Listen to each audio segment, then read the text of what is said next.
The cemetery of Alderbrook sat on a rise above the river, its headstones mottled with lichen and its iron blossoms glinting like frost even on summer evenings. For as long as anyone remembered, every fresh grave received an iron rose. The smith would beat the petals thin, curl the tips into delicate whorls, and drive the stem deep into the soil over the heart of the departed. The elders said spirits disliked the taste of worked iron. The rose fixed wandering souls in their plots and fenced out anything that might come hunting for a warm place to hide. The custom was so old that no one questioned it, no more than they questioned the moon or the tide. Mara Kettering, apprentice to old Herrick's forge, had hammered hundreds of those roses. She traced their veins with a chisel while the metal was still red, and quenched the finished blossoms in brine so they hissed like snakes. Sometimes a grieving mother would bring a braid of her own hair to be twisted into the stem, or a father would smear a thumbprint of blood across a petal, insisting the iron remember the face of the family it protected. Mara did the work because it kept the forge hot and the rent paid, but she carried a quiet unease. A rose, alive once, is killed to adorn a grave. An iron rose is never alive at all. Every time she drove the final blow into the anvil and felt the false flower shiver in her tongs, she wondered which version the dead preferred. In the third week of Emberfall, that unease turned to fear. At dawn, village children found Jed Cassock. The cemetery's caretaker collapsed beside the chapel path. His throat looked as if a thorn hedge had chewed through it. Even from the forge door, Mara could smell the iron in his spilled blood, richer and thicker than any she had ever quenched. When the constable hoisted Jed's body onto a cart, 2 iron roses clattered out from under the corpse. Their stems rippled as if something had twisted them in a vise. One petal was bent backward, and a bead of crimson clung to its edge as naturally as dew. The funeral drew the whole town, not because everyone loved Jed, but because Alderbrook was small enough that any violent death felt like a stone dropped in the communal cup. After the preacher's last amen, Herrick leaned on his cane and muttered to Mara, "That's a new cut I don't recognize. Clean, but not by human hands." Herrick had shod the horses that fought in 3 border skirmishes, and could tell a sword wound from a bear mauling. His uncertainty rattled her more than the caretaker's pale face. She looked across the rows of iron roses quivering in the breeze, and could not shake the idea that the entire field was listening. By the next evening, rumor flew harder than crows. Some said Jed had met smugglers, others that a rabid wolf roamed the outskirts. The children whispered of spirits finally anchored by their confinement, crawling up to reclaim their bones. Mara tried to lose herself in work, but the forge felt smaller, its orange heart uneasy. She left Herrick dozing in his chair and walked to the cemetery with only a hooded lantern and the hammer she used to mend plowshares. The sky was starless, clouds hung low, wrapping the smell of wet earth. She had reached the oldest section, where headstones slumped like drunkards and most names had worn away, when she heard a faint chime. It sounded like 2 nails tapped together in rhythm with her heartbeat. She lifted the lantern. Every iron rose around her reflected the light in tiny cold suns. Then one moved. A stem uncoiled in slow, deliberate spirals, lifting a bud no bigger than her fist. Petals opened with the skitter of metal sliding against metal, and at the center glimmered a thorn, as thin as a needle yet longer than her thumb. The rose turned, finding her warmth the way a sunflower finds daylight. Mara stumbled back. Soil cracked open at her feet. More stems rose, vines of dull steel articulated like the legs of insects. Petals fanned and the blossoms leaned toward her, drinking her breath. When she tried to run, a vine whipped around her ankle, thorns piercing leather and flesh alike. A dozen needle points tasted her blood, and the iron hissed the way it did when quenched. Only this time the steam that rose smelled coppery. She swung her hammer wildly. The first blow crumpled a blossom like paper. chips scattered, tinkling across the stone, but even mangled, the rose kept crawling, dragging itself on half-severed leaves. A lantern beam slashed through the dark. Benedict Crow, the gravedigger's son, charged wielding a shovel. He hacked at vines until Mara's leg came free, then hauled her up by the collar. Together they fled, pursued by the rattle of petals scuttling over headstones. At the lich gate, Benedict slammed the iron-bound door. The metallic tendrils clawed once, twice, then retreated, folding back into the gloom. Herrick cursed when they burst into the forge, blood dribbling from Mara's calf. Benedict heaved the misshapen rose he'd hacked off, dropping it onto the anvil. It writhed feebly, but the moment Herrick tongued it and plunged it into the coal bed, the thing froze, as if the promise of being reforged robbed it of whatever counterfeit life possessed it. They hammered it flat while it still glowed, smashing petals into unrecognizable scrap. Word of living roses would have incited panic, so they summoned only Widow Mensa, keeper of the town's lore. She arrived with scrolls that smelled of camphor and funeral incense. "Iron abhors restless spirits," she said, laying pages across the workbench. "But iron remembers violence. If too much blood soaks it, iron turns hungry. That's why graves must be tended so the roses never thirst."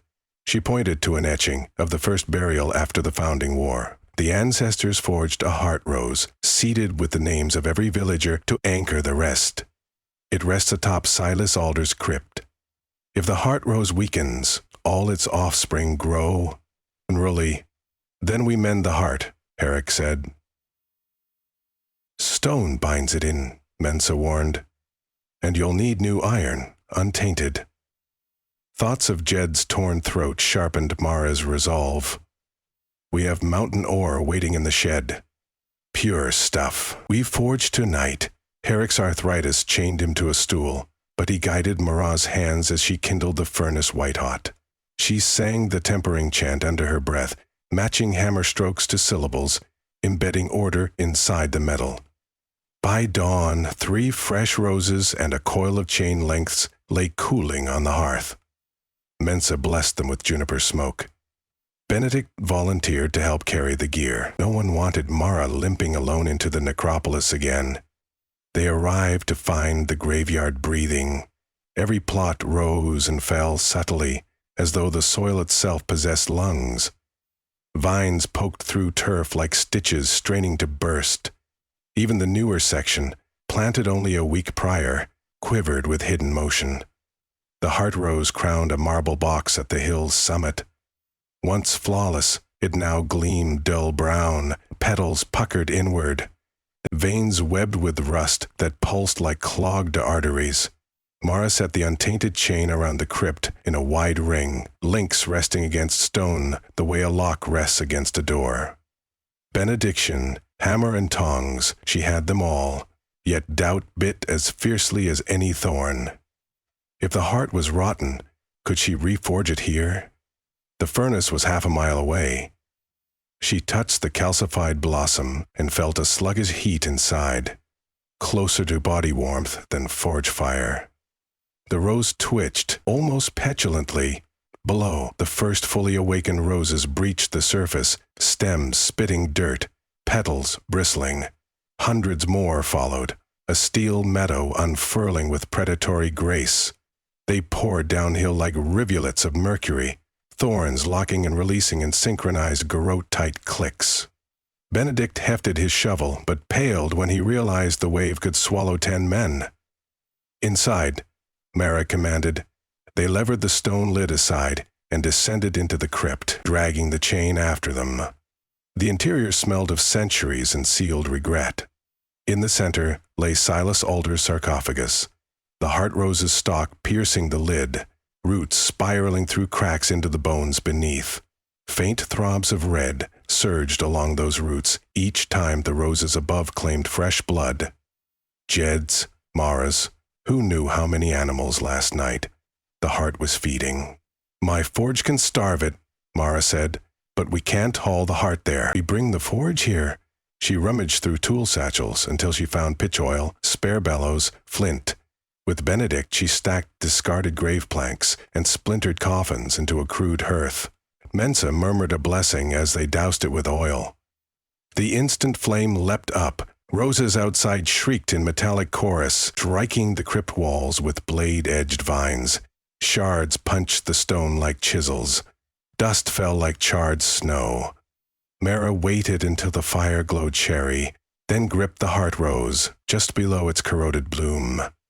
It writhed, but she had spent her life wrestling iron into obedience. She drove the stem into the coals, trapping it under bricks. The bloom smoked, emitting screams, half whistle, half human. Mensa pressed her hands over her ears and prayed louder. Benedict worked the bellows until orange turned white. Sparks roared up the flue. They'd broken through the floor.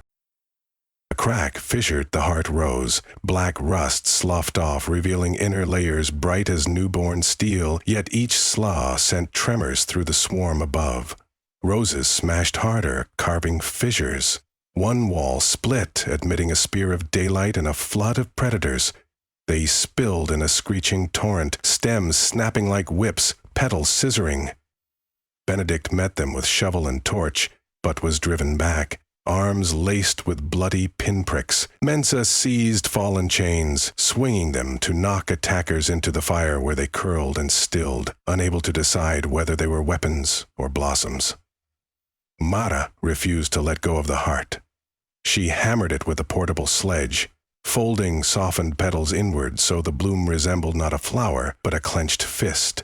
Each strike reverberated through the crypt, sending a counterpulse that stunned the lesser roses. The swarm hesitated, vines twitching to a halted rhythm. Benedict jabbed one, and it crumpled like a dead spider. "Again!" he yelled. Mara raised the hammer.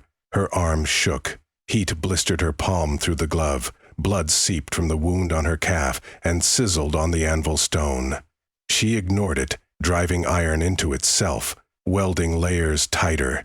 At the seventh blow, a ring echoed.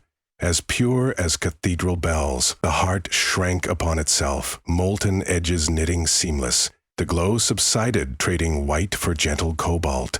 A breeze impossibly cool rippled outward. Wherever it touched, animated roses rust froze mid-strike, vines falling limp. Silence folded over the crypt so abruptly it felt like the world had inhaled and forgotten how to exhale. Mensa steadied herself against a pillar. Benedict's shovel clanged to the floor. Mara lifted the remade heart rose from the dying coals. The bloom no longer resembled a natural flower. Petals were fused into an intricate knot. Every edge turned inward. From its center sprouted a single needle. Not thorn, but key. She carried it up the stairs. Where the chain encircled the crypt's crown, she found a matching socket she had never noticed. Perhaps it had never existed until now. She twisted the key home. The ground sighed. All across the cemetery, iron vines dissolved into flakes, drifting like dull snow onto grass. The shriveled remains of hundreds of roses lay harmless, crumbly as hearth slag. Beyond the wall, sunrise peeked through tattered clouds, brushing the stones with gold. They conducted a second funeral for Jed that afternoon, though there was not enough of him left to fill a coffin. This time no one planted iron. Instead, each mourner laid a real rose, plucked from the alder groves bordering the river. The blooms wilted before sunset, but Mara thought the caretaker would prefer petals that decayed as honestly as he had. In the days following, workers combed the cemetery, gathering rust flakes for disposal in the deepest part of the river. Herrick proclaimed the forge closed to rose commissions. He would teach hinges and horseshoes only. Mensa penned a new rite. Graves would receive alderwood carvings, which rot back to soil, reminding the town that the line between living and dead is meant to breathe, not barricade. On the evening before the first snow, Mara limped to the hilltop alone. The heart rose glowed, faint blue under the moon. Locked, but not inert. She ran her fingers along its cool contours and felt no hunger, only a low, steady pulse, like a watchful heartbeat. Perhaps iron could protect without devouring. Perhaps the dead could rest without cages. When she turned to leave, the wind stirred the grass, a hush rather than a warning. Mara breathed the cold air and smelled nothing of blood or fear, only winter arriving on honest wings.